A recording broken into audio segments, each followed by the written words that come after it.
अस्सलाम वालेकुम व्यूवर्स, आप देख रहे हैं YouTube channel professional cricket coaching by Rafia Hashmi. सबसे पहले आप सब दोस्तों का बहुत शुक्रिया जो बहुत ज़्यादा अप्रिशिएट कर रहे हैं और बहुत ज़्यादा आपके कमेंट्स मुझे हौसला अफजाई देते हैं। मैं उन लोगों के नाम लेना चाहूँगा जो लोग मुझे रेगुलर देख रहे हैं और जो कमेंट्स में मुझसे अप्रिशिएट भी करते हैं, मुझसे बात करते हैं, अपने थॉट्स को शेयर करते हैं। सबसे पहले नेशनल क्रिकेट एकेडमी के हेड कोच और पाकिस्तान के तमाम कोचेस के उस्ताद सर अली ज़िया, आपका बहुत शुक्रिया, आपने कॉल की, मुझे बेस्ट विशेस दी। Thank you very much sir. मेरे उस्ताद जो हैं सर सभी अज़हर, उनके भी उस्ताद हैं और पाकिस्तान के तमाम कोचेस के उस्ताद हैं। बहुत शुक्रिया सर अली ज़िया आपकी एप्रिसिएशन का। टेस्ट क्रिकेटर सुहेल तनवीर मेरे बचपन के दोस्त भी हैं, साथ क्रिकेट काफ़ी खेली हमने, आपने बेस्ट विशेस दी। Thank you very much Suhail भाई। उसके बाद शादाब खान, आपने बहुत ज़्यादा अप्रिशिएट किया, thank you very much. Amiruddin Ansari साहब, पाकिस्तान डिसेबल क्रिकेट एसोसिएशन के जनरल सेक्रेटरी, आपने बहुत प्यार दिया, आपका बहुत शुक्रिया। पाकिस्तान डिसेबल क्रिकेट एसोसिएशन का बहुत शुक्रिया जो मुझे बहुत ज़्यादा अपॉर्चुनिटीज़ देते हैं और उनके साथ मैं काम भी कर रहा हूँ। Wish you very good luck PDCA और अमीरुद्दीन अंसारी साहब, आपका बहुत शुक्रिया।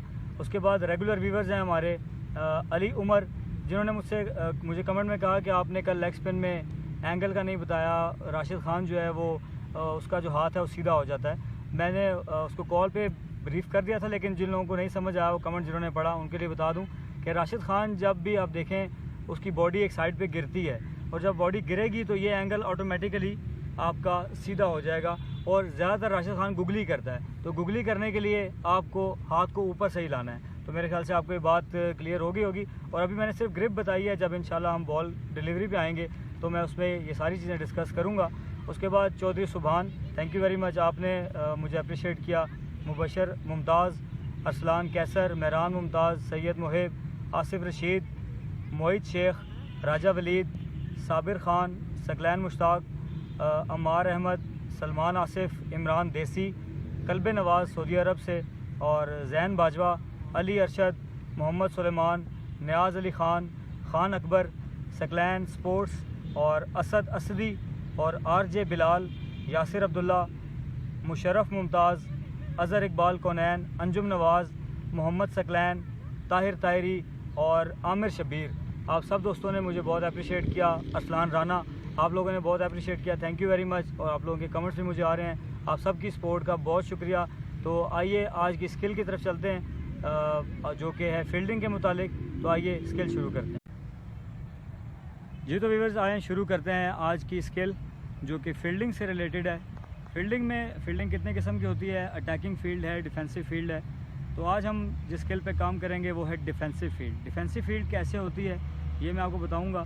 डिफेंसिव फील्ड हमेशा तेज़ बॉल पे की जाती है। जब बॉल तेज़ आ रहा होता है, तेज़ शॉट लगा होता है, आप करीब सर्कल में ज़्यादातर फील्डिंग कर रहे होते हैं, तो आपको वहाँ पे बॉल को डिफेंस करना पड़ता है। अब वो डिफेंस कैसे किया जाता है, आइए मैं उसकी कुछ चीज़ें आपको बताता हूँ कि किस तरीके से डिफेंस होता है या क्या गलतियाँ करते हैं लड़के। सबसे पहले मैं आपको बताता हूँ कि गलतियाँ क्या करते हैं लड़के। बॉल आ रहा होता है तेज़ और लड़के भी तेज़ भाग के उसके ऊपर आ रहे होते हैं, जिसकी वजह से बॉल शफल करता है या फंबल कर जाता है, हाथ से सही तरह पिक नहीं होता और बॉल मिस हो जाता है, और जिसकी वजह से आप सही तौर पे बॉल को पिक नहीं कर सकते।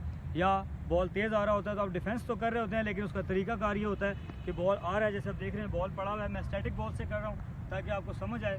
लड़के आते हैं और इस तरीके से बैठ जाते हैं। अब इसमें क्या मसला है कि अगर एक तो बॉल के फंबल होकर उठ के आपको मुंह पे लगने का या बॉडी के किसी भी ऐसे हिस्से पे लगने का ख़तरा है जिससे आप इंजर्ड हो सकते हैं। तो आए मैं आपको इसका सही तरीका बताता हूँ कि बॉल को पिक कैसे किया जाता है और उसके बाद थ्रो कैसे किया जाता है। मैं स्टैटिक बॉल से कर रहा हूँ ताकि आपको समझने में आसानी हो। आगे चल के इंशाल्लाह ताला इसको मैं फील्ड करके दिखाऊंगा आपको, लेकिन अभी मैं बेसिक से स्टार्ट कर रहा हूँ, तो इसलिए बेसिक को समझने के लिए ज़रूरी है कि आप बड़े गौर से इस वीडियो को देखें और आपको पता चले कि किस तरीके से जब तेज़ बॉल आ रहा हो तो डिफेंसिव फील्ड कैसे करनी है और उसके बाद थ्रो कैसे करना है। इससे पहले कि मैं इस पर स्किल के ऊपर आऊँ, एक बार फिर गुजारिश है आप दोस्तों से कि इस चैनल को सब्सक्राइब कर दीजिए, लाइक के बटन को ज़रूर दबाएं। माशाल्लाह बहुत अच्छे मुझे व्यूज़ आ रहे हैं और कमेंट्स आ रहे हैं, लेकिन लाइक्स उस तरह से नहीं आ रहे। आपका कुछ भी नहीं जाएगा, सिर्फ लाइक के बटन को आपने प्रेस करना है। अगर किसी को भी पैसे लगते हों तो वो मैं ज़रूर पे करूँगा।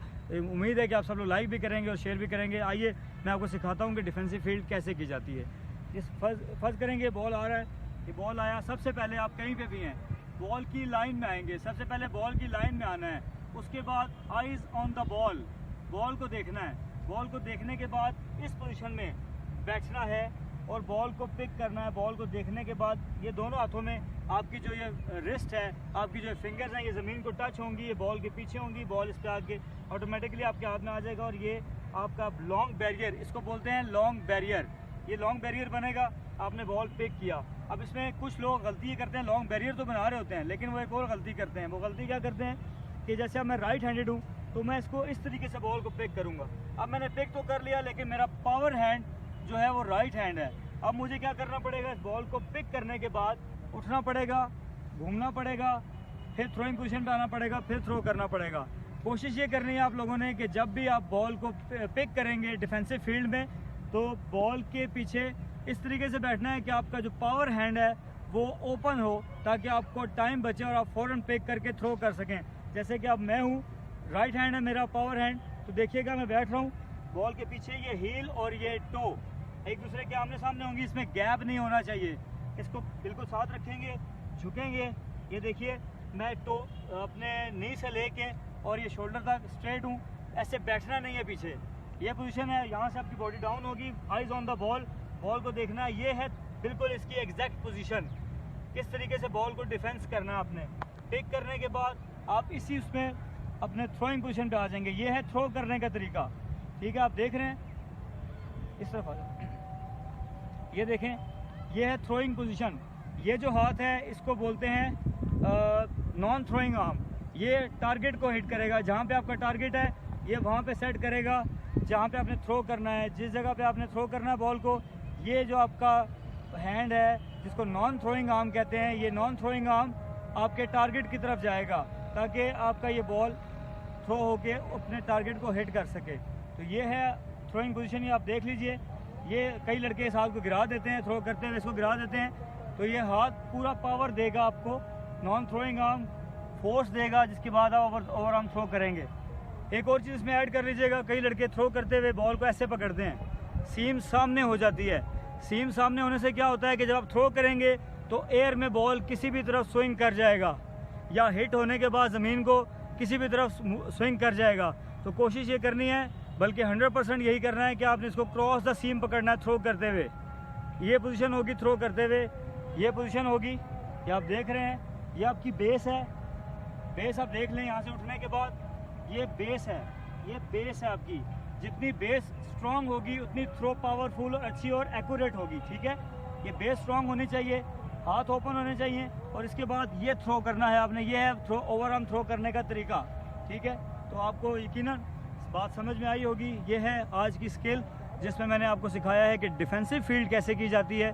डिफेंसिव फील्ड फिर बता दूं कि सबसे ज़रूरी चीज़ के लिए क्या है कि आपको पता होना चाहिए कि तेज़ बॉल आ रहा है और तेज़ बॉल के ऊपर कभी भी अटैक नहीं करते। तेज़ बॉल का हमेशा लाइन में जाके वेट करते हैं। सबसे पहले बॉल की लाइन में आना है, उसके बाद आपने eyes on the ball, ball को देखना है, नज़र बॉल से नहीं हटानी है। बॉल के पीछे लॉन्ग बैरियर बनाना है। लॉन्ग बैरियर बनाने के बाद आपका जो पावर हैंड है वो ओपन होना चाहिए और उसके बाद आपने उसी पोजीशन पे उठना है थ्रो के लिए। जब थ्रोइंग पोजीशन में आना है तो आपकी बेस मजबूत होनी चाहिए, दोनों पैरों पे आपका बैलेंस जो है वो इक्वल होना चाहिए और आपका जो नॉन थ्रोइंग आर्म है ये टारगेट की तरफ होना चाहिए, ये गिरा हुआ नहीं होना चाहिए, ये लूज़ नहीं होना चाहिए। इसको टाइट रखेंगे आप बिल्कुल टारगेट की तरफ और उसके बाद थ्रो करेंगे। उम्मीद करता हूँ कि आपको आज की वीडियो भी पसंद आई होगी।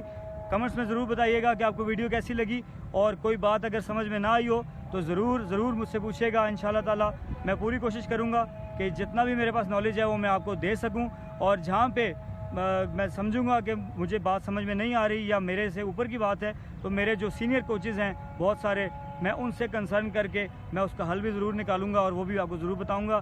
तो keep watching my channel professional cricket coaching by Rafia Hashmi. आप लोगों की सपोर्ट का बहुत शुक्रिया। फिर एक दफ़ा गुजारिश करूंगा कि इस चैनल को सब्सक्राइब कीजिए और लाइक कीजिए। Thank you very much. अपना बहुत सारा ख्याल रखिएगा।